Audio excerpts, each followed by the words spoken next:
तो किसी ने कहा बिना कलश के प्राण प्रतिष्ठा कैसे होगी, किसी ने कहा बिना कलश के प्राण प्रतिष्ठा कैसे होगी, किसी ने कहा जब चुनाव ही प्राण हो तो सोचो कौन सी प्रतिष्ठा दांव पे लगी होगी।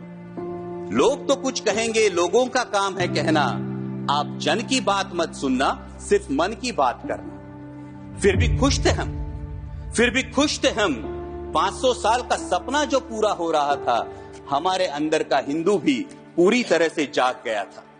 तो चल पड़े अयोध्या की ओर राम लल्ला की दर्शन की आस लगाए, चल पड़े अयोध्या की ओर राम लल्ला के दर्शन की आस लगाए।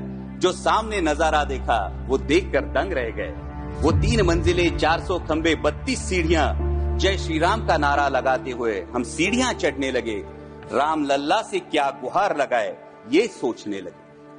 पहली सीढ़ी पर याद आई महंगाई, पहली सीढ़ी पर याद आई महंगाई, दूसरी पर देश में बढ़ती बेरोजगारी, तीसरी पर पत्रकारिता की चरण चुंबकता, चौथी पर सेंट्रल एजेंसीज की संदिग्ध भूमिका।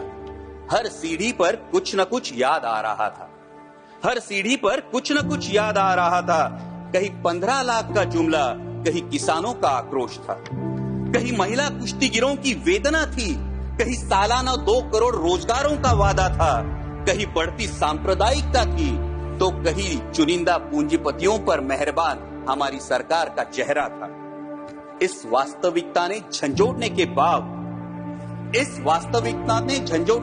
बाद भी हम अंधभक्तों की तरह चलते गए। होश तो तब संभाला जब राम लल्ला के दर्शन हुए।